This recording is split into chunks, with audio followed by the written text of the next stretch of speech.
gusobanura kwa kino kibazo cy'aba basore barwaye.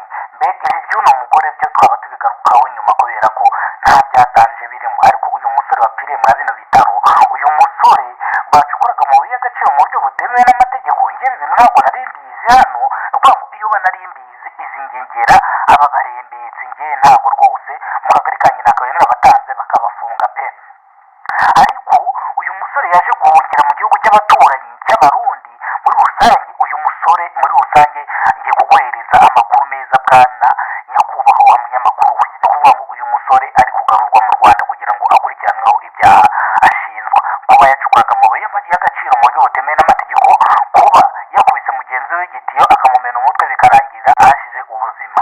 Ibi bintu rero nibyo tugiye kubanza tugarukaho muri rusange, uri kumva, kugira ngo mujye mujyana n'amakuru yuzuye, abaturage babahereza amakuru atuzuye. Ngiye nyoboye kano Ngurumbi yongeye kumvikana mu karere ka Rusizi mu murenge wa Bweyeye mu kagari ka Matyazo. Abagabo barimo bacukura zahabu muri rusange, nibwo umugabo yabonaga zahabu ipima amagarama 5 muri rusange. Ni mu gihe mugenzi wese amukubita igitiyo mu mutwe agahita amuvisha amaraso menshi cyane.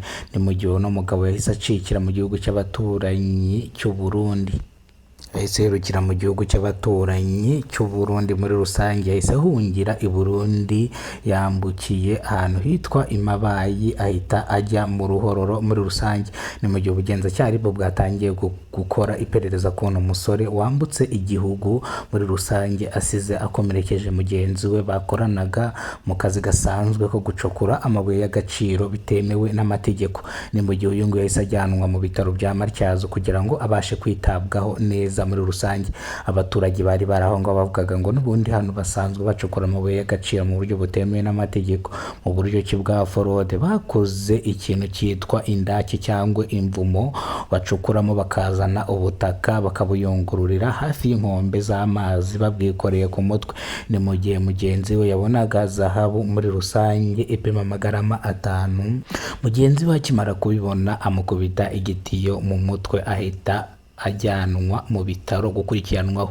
Amakuru dufite nuko yapfuye yitabye Imana muri rusange. Iyi ni ncamake y'amakuru rero ngiye kubagezaho. Amakuru nitwurinzwe n'Imana Emmanuel, abanzi bazi kubaza na Kidasamura Movie.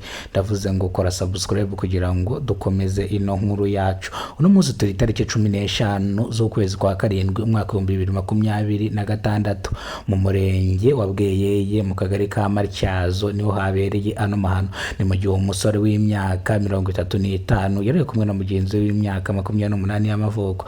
Ni mu gihe barimo bacukura amabuye y'agaciro, bavuga ngo bakoze indake ubwo umucanga bawukora mu buvumo bakaza kuyungururira ku nkombe z'amazi. No kuvuga ngo yahise akubitwa igitiyo mu mutwe ahita apfa nyuma yuko abona zahabu ipima amagarama 5. Ni mu gihe n'ubundi umuntu ubonye zahabu nini, iyo zahabu nini itamenweho amaraso cyangwa batayimeneye amaraso muri rusange, zahabu yica umuntu. Ngira ngo murabizi muri rusange. Uyu mugabo rero kuko yarazi ibintu bijyanye na zahabu, niyo mpamvu yahise amukubita igitiyo mu mutwe amuvisha amaraso, arangije afata ya maraso ayashyira kuri ya zahabu, arangije ahita yambuka igihugu ajya mu Burundi muri rusange. Ubu yacitse, ariko ubugenzacyaha bwo bwatangiye gukora iperereza kugira ngo uno muntu afatwe agarurwe mu Rwanda kugira ngo abashe guhanwa ibyaha yakoze. Mu gihe buno bucukuzi bw'amabuye y'agaciro butari bwemewe. Ni mu gihe bakomeje gukurikirana ikibazo cyo mu kano kagari muri rusange. Turongera tugaruke nk'ahazwi nk'Irubona, nanone hano mu kagari ka Matyazo. Irubona murahazi, hano hafi y'isoko muri rusange. Ni mu gihe umugore yafashe umugabo mu muhanda wa kaburimbo, arangije amuciraho imyenda asigara yambaye ubusa gusa.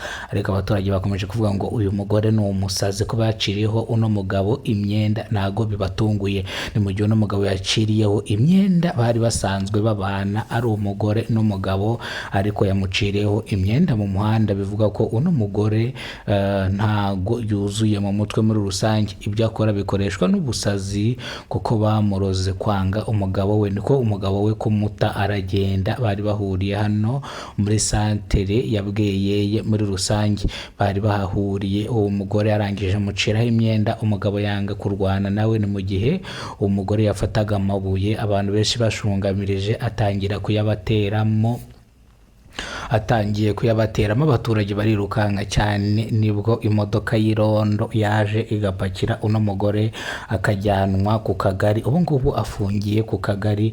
Bwana mudugudu wajyanye uno mugabo ku kagari cyangwa uno mugore ku kagari, bwana gitifu w'akagari ka Matyazo, uyu mugore mwamufunze mute? ese uyu mugore mwamufashe mute muri rusange?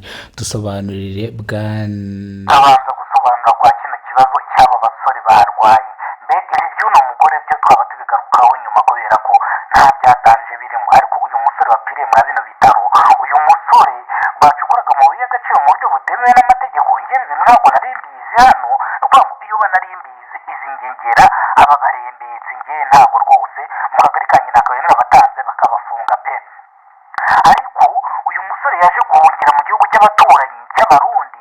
muri rusange uyu musore muri rusange ngiye kuguhereza amakuru meza bwana nyakubahwa munyamakuru we. ni ukuvuga ngo uyu musore ari kugarurwa mu Rwanda kugira ngo akurikiranweho ibyaha ashinjwa kuba yacukuraga amabuye y'agaciro mu buryo butemewe n'amategeko, kuba yakubise mugenzi we igitiyo akamumena umutwe bikarangira ahashyize ubuzima.